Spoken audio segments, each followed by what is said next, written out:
ನಮಸ್ತೆ ಎಲ್ಲರಿಗೂ. ನಾನು ನಿರ್ಮಲಾ. ಇವತ್ತಿನ ರೆಸಿಪಿಯಲ್ಲಿ ನಾನು ಉದ್ದಿನವಡೆಯನ್ನು ಮಾಡ್ತಾ ಇದ್ದೀನಿ. ಯಾವ ರೀತಿ ಮಾಡೋದು ಸಿಂಪಲ್ಲಾಗಿ ಈಸಿಯಾಗಿ ಅಂತ ನೋಡ್ಕೊಳ್ಳೋಣ ಬನ್ನಿ.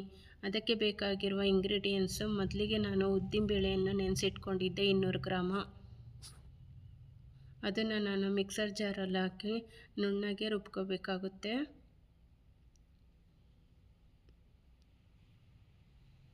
ನೋಡಿ, ಅರ್ಧ ಇಂಚು ಶುಂಠಿ ಹಾಕ್ಕೊಂಡಿದ್ದೀನಿ. ಅದಕ್ಕೆ ಈಗ ನೀರು ಹಾಕ್ತಿಲ್ದಂಗೆ ರುಬ್ಕೋಬೇಕು. ಆನಂತರ ಮತ್ತೆ ಒಂದು 2 ಸ್ಪೂನಷ್ಟು ನೀರು, 1 ಸ್ಪೂನಷ್ಟು ಕರಿಮೆಣಸನ್ನು ಹಾಕಿ ಚೆನ್ನಾಗಿ ರುಬ್ಕೋಬೇಕಾಗುತ್ತೆ. ನೋಡಿ, ಎಷ್ಟು ಚೆನ್ನಾಗಿ ರುಬ್ಕೊತೀವೋ ಅಷ್ಟು ಚೆನ್ನಾಗಿ ನಮಗೆ ಗರಿ ಗರಿಯಾಗಿ ಉದ್ದಿನವಡೆ ಬರುತ್ತೆ. ಒಂದು ಬೌಲಿಗೆ ನಾನು ಎಲ್ಲ ಹಿಟ್ಟನ್ನು ತಕ್ಕೊತಾ ಇದ್ದೀನಿ.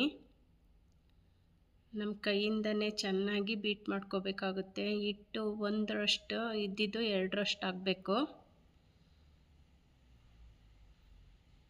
ನೀರಿಗೆ ಹಾಕಿದ್ರೆ ಅದು ತೇಲ್ಬೇಕು, ಆ ರೀತಿ ನಾವು ಬೀಟ್ ಮಾಡ್ಕೋಬೇಕಾಗುತ್ತೆ.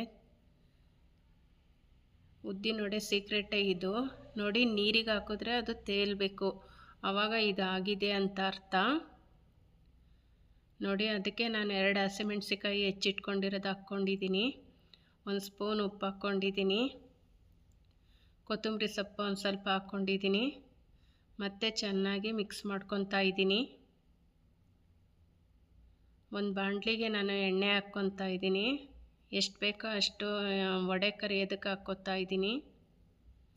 ನೋಡಿ, ಸ್ವಲ್ಪನೇ ಹಿಟ್ಟನ್ನು ತೊಗೊಂಡು ಉಂಡುಂಡೆಯಾಗಿ ಹೋಲ್ ಮಾಡಿ ಹಾಕ್ಕೊತಾ ಇದ್ದೀನಿ. ನಾನು ಯಾವ ರೀತಿನಾದರೂ ಹಾಕ್ಕೋಬೋದು. ಉದ್ದಿನವಡೆ ಶೇಪಲ್ಲೇ ಹಾಕ್ಕೊತಾ ಇದ್ದೀನಿ.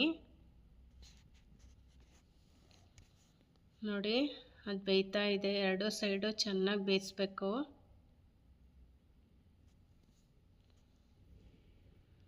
ನೋಡಿ, ಎಷ್ಟು ಚೆನ್ನಾಗಿ ಬಂದಿದೆ. ಸಣ್ಣ ಉರಿಯಲ್ಲಿ ಸಣ್ಣ ಉರಿ ಇಲ್ಲ ಮೀಡಿಯಮ್ ಉರಿಯಲ್ಲಿ ನಿಧಾನಕ್ಕೆ ಬೇಯಿಸ್ಕೋಬೇಕಾಗುತ್ತೆ. ನೋಡಿ, ಇದಾಗಿದೆ. ನಾನು ತೆಗಿತಾ ಇದ್ದೀನಿ.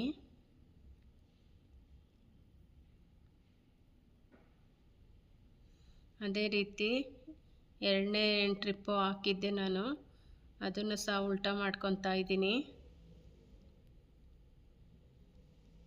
ನೋಡಿ, ಎಷ್ಟು ಚೆನ್ನಾಗಿ ಬರ್ತಾ ಇದ್ದಾವೆ. ನೀವು ಸಹ ನಿಮ್ಮ ಮನೇಲಿ ಹೀಗೆ ಮಾಡಿಕೊಂಡು ಮನೆ ಮಂದಿ ಎಲ್ಲ ಖುಷಿ ಪಡ್ಬೋದು.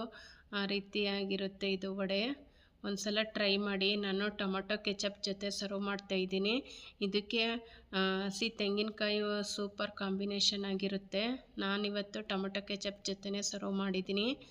ಎಷ್ಟು ಕ್ರಿಸ್ಪಿಯಾಗಿ ಬಂದಿದೆ ಅಂತ ನೀವೇ ನೋಡಿ ಮುರಿದ್ರೆ ಒಳಗೆ ಎಷ್ಟು ಚೆನ್ನಾಗಿ ಬೆಂದಿದೆ ಅಂತ. ನನ್ನ ವಿಡಿಯೋ ನಿಮಗೇನಾದರೂ ಇಷ್ಟ ಆದರೆ ಲೈಕ್ ಮಾಡಿ, ಶೇರ್ ಮಾಡಿ, ಕಮೆಂಟ್ ಮಾಡಿ, ಸಬ್ಸ್ಕ್ರೈಬ್ ಆಗಿ. Thank you.